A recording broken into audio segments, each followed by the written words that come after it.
बिस्मिल्लाहिर्रहमानिर्रहीम। अस्सलाम वालेकुम नाज़रीन किराम, मैं मरियम शेख उम्मीद करती हूँ आप सब खैरियत से होंगे। नाज़रीन किराम, 2 दिन बाकी रह गए हैं। चीफ जस्टिस उमर अता बंदयाल साहब ने जो है वो हुक्म जारी किया हुआ है वफाकी काबीना को, वफाकी हुकूमत को, कि वो जो है इलेक्शन कमीशन को 21 अरब का फ़ंड जारी करें। 2 दिन के बाद जो है वो 27 अप्रैल तक की उनको कहा गया हुआ है कि वो रिपोर्ट पेश करेंगे।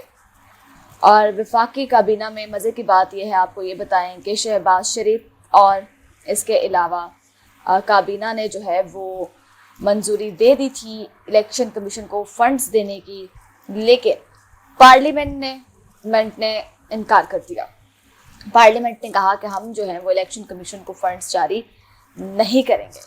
2 दिन बाद इस केस की समाअत होगी।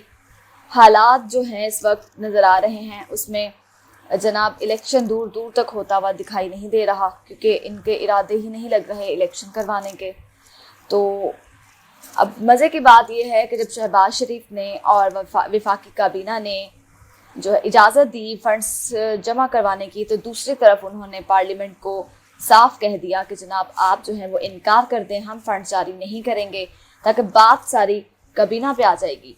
लोगों को यही लगेगा कि जनाब शहबाज शरीफ साहब ने जो है वो और वफाकी काबीना ने जो है वो तो इजाज़त दे दी थी, लेकिन जो है पार्लियामेंट अब इसमें रास्तों में रुकावट बन गया ना। पार्लियामेंट जो है वो अब नहीं इजाज़त दे रहा हम फंड जारी करें।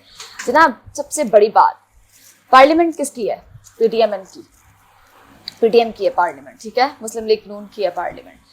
अब शहबाज शरीफ, नवाज शरीफ, मरीम नवाज साहिबा, मौलाना फजल रहमान और जरदारी साहब जब एक चीज़ की मंजूरी दे दें, जब एक चीज़ को ओके कर दें, तो पार्लियामेंट की क्या मजाल कि उसमें वो मुदाखलत करे? पार्लियामेंट की क्या मजाल कि उसमें वो मुदाखलत करे?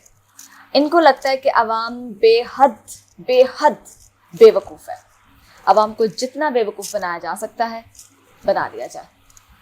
अवाम को जो हम दिखा रहे हैं अवाम वही देखती है, लेकिन ये अब भूल चुके हैं कि जनाब पब्लिक जो है वो अब पढ़ी लिखी है, बहुत पढ़ी लिखी है, और उनमें शौर है, अच्छे बुरे की पहचान है, उनको बहुत पहचान है उनको अच्छे बुरे की। जनाब अब देखना ये बाकी है कि इलेक्शन होंगे या नहीं, और अगर इलेक्शन नहीं होते तो क्या इन पे तौहीन अदालत लगेगी। मज़े की बात, एक तरफ ये इनकी गोल्डन जुबली मनाते हैं और दूसरी तरफ ये आइन की साख को मुतासिर करते हैं, दूसरी जानिब ये आइन की धज्जियाँ उड़ाते हैं। एक तरफ ये आइन की गोल्डन जुबली मनाते हैं, उनको खुद नहीं पता कि वो करना क्या चाह रहे हैं, उनको खुद समझ नहीं आ रही कि वो करना क्या चाह रहे हैं। बहुत इम्पोर्टेंट हैं ये 2 दिन। आज 25 तारीख है, बहुत इम्पोर्टेंट है ये। 26, 27 को उन्होंने रिपोर्ट जमा करवानी है। देखना यह है कि हाँ इसका नतीजा क्या निकलेगा, इलेक्शन होंगे या इन पे तौहीन अदालत लगेगी। क्योंकि जरदारी साहब जो हैं, शेख रशीद साहब साफ अल्फाज में कह चुके हैं, लफ्ज़ों में कह चुके हैं कि जरदारी साहब जो हैं वो शहबाज शरीफ को नाअहल करना चाहते हैं। ये चाहते हैं, मरीम नवाज साहिबा भी ऐसा ही चाहती हैं।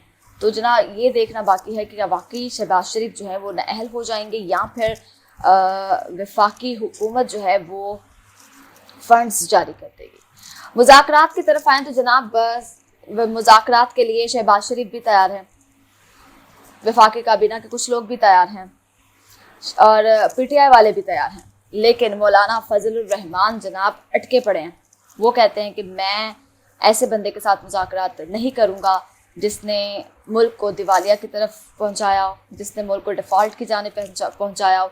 मैं ऐसे बंदे के साथ हरगिज़ मुज़ाकरात नहीं करूँगा, ये कहना है मौलाना फजल रहमान का। जबकि शाह महमूद कुरैशी साहब जो हैं उन्होंने कहा है, असद उमर साहब ने कहा है कि आप आएँ, हमें फवाद चौधरी साहब ने भी कहा है कि आप आएँ, हमें कोई मसला नहीं है, हम एक ही मेज़ पर बैठ के मुज़ाकरात करते हैं और अगर इसका कोई हल निकलता है तो निकाल लेते हैं। लेकिन हुकूमत के कुछ बंदों की जानिब से ये कहा जा रहा है। दूसरी जानिब एक तरफ ये कहते हैं मुज़ाकरात कर लेते हैं, दूसरी तरफ जनाब वज़ीर दाखिला जो हैं हमारे राना सनाउल्लाह साहब, उनकी तो क्या ही बात है। जनाब वो बयान देते हैं पब्लिक पे आके, मीडिया पे आके, वो ऑडियो लीक के बाद, वो पैगाम जो ऑडियो लीक हुई थी चीफ जस्टिस उमर अता बंदयाल की सास साहिबा की और एक और ख़ातीन है उनके साथ, उनकी राफिया तारिक की, تو جناب اس کے بعد رانا ثناء اللہ صاحب کا بیان سامنے آیا اور انہوں نے کہا کہ ہم اگر چاہتے تو عمران خان کو سزائے موت ہو سکتی تھی. ایک کلیئر کہا ہے انہوں نے. آپ کسی بھی ویب سائٹ پہ جا کے اٹھا کے خود دیکھ سکتے ہیں کہ ان کے الفاظ کلیئر ہیں کہ ہم اگر چاہتے عمران خان کو سزائے موت بھی ہو سکتی ہے. اب دیکھنا یہ باقی ہے جناب کہ عید کے بعد یہ کس طرح سے عمران خان کو ٹارگٹ کریں گے, یہ کس طرح سے عمران خان کی کہتے ہیں ناک میں دم کریں گے دوبارہ سے, یہ کس طرح سے عمران خان کو ٹارچر کریں گے, کیونکہ انہوں نے ابھی تک کوئی کسر نہیں چھوڑی. کسی قسم کا ہر طرح کا حربہ اپنانے کی انہوں نے کوشش کی اور اپنایا بھی ہے. ان کے گھر گھس گئے, توڑ پھوڑ کی, ان کی اہلیہ اکیلی تھیں, پھر ان پہ جو ہے وہ اٹیک بھی ہو گیا, ان کو عدالتوں میں پیش ہونا پڑا. پھر کہتے ہیں کہ یہ لاڈلا ہے, اس کو سہولت کار ہیں, اس کو فیسلٹی دی جاتی ہے, یہ عدالتوں میں نہیں آتا, جبکہ انہوں نے اپنے ہر مقدمے کی پیشی کو بھگتا ہے. ان کے گھر میں گھس کر انہوں نے جو ہے وہ توڑ پھوڑ کی. ابھی بھی کہا جا رہا ہے کہ کچھ بھی ہو سکتا ہے. عید کے بعد جو ہے وہ کیونکہ خیر خیریت سے گزر چکی ہے عید, تو جناب کوئی بھی بڑی خبر جو ہے وہ سامنے آ سکتی ہے, کوئی بھی بڑا تماشا کریٹ ہو سکتا ہے. دیکھنا یہ باقی ہے کہ اب ان کا اگلا لاہ عمل کیا ہوگا, اگلا ہتھ کنڈا یہ کیا استعمال کریں گے. یہاں پہ تھوڑا سا ذکر کروں گی مفتی سعید کا. جناب انہوں نے بیان دیا کچھ عرصہ پہلے, اس پہ میں نے ویڈیو بھی بنائی تھی, بشریٰ بی بی اور عمران خان صاحب کے نکاح کے بارے میں, کہ جناب جب ان کا نکاح ہوا تو بشریٰ بی بی جو ہیں وہ عدت میں تھی, جبکہ ان کا پہلا نکاح بھی انہوں نے کروایا, دوسرا نکاح بھی انہوں نے کروایا. تو اس پہ مولانا طارق جمیل جو ہیں انہوں نے ان کو منہ توڑ جواب دیا ہے. انہوں نے کہا ہے کہ جب آپ کو پتا تھا کہ بشریٰ بی بی عدت میں ہیں تو سب سے بڑے گناہ گار تو آپ ہیں, آپ نے نکاح کیوں پڑھوایا؟ اس وقت آپ نے کیوں نہیں کہا کہ یہ نکاح جائز نہیں ہے؟ اگر آپ کو علم تھا, آپ کہتے ہیں آپ کو علم تھا نا, آپ نے کہا جناب مجھے علم تھا, یہ عدت میں تھی, انہوں نے کہا کہ ہم چوری نکاح پڑھاتے ہیں, پھر بعد میں دوبارہ مجھے عمران خان صاحب نے بلایا, دوبارہ نکاح پڑھایا, یہ ہوا وہ ہوا. تو اس پہ مولانا طارق جمیل صاحب نے کہا کہ آپ جو ہیں وہ اس کیس میں برابر کے شریک ہیں, برابر کے مجرم ہیں, آپ کو کوئی حق نہیں پہنچتا کہ آپ یہ کہیں کہ وہ عدت میں تھیں اور ان کا نکاح جائز نہیں ہے. کیونکہ تب جب رائٹ تھا تب آپ نے زبان نہیں کھولی, تب آپ نے منہ نہیں کھولا, اور اب آپ کس بنیاد پر, کس پناہ پہ کہتے ہیں کہ وہ جناب عدت میں تھیں اور یہ نکاح جو ہے وہ ناجائز ہے؟ تب آپ نے اپنا منہ کیوں بند رکھا؟ یہ کہا ہے مولانا طارق جمیل نے مفتی سعید صاحب کو, جن کو پتہ نہیں 5 سال بعد کیسے خیال آ گیا, پتہ نہیں 5 سال بعد کیسے یاد آ گیا. شاید وہ 5 سال سے سو رہے تھے اور ان کو ایک دم سے جو ہے وہ ہوش آئی, تو ان کو یاد آیا اور شٹ, میں نے تو عمران خان کا نکاح پڑھایا تھا, لیکن وہ تو جائز ہی نہیں ہے. پورے 5 سال بعد آپ کو یاد آتا ہے, پورے 5 سال بعد آپ کو خیال آتا ہے. خدا کا خوف کھائیں, خدا را بس کرتے ہیں.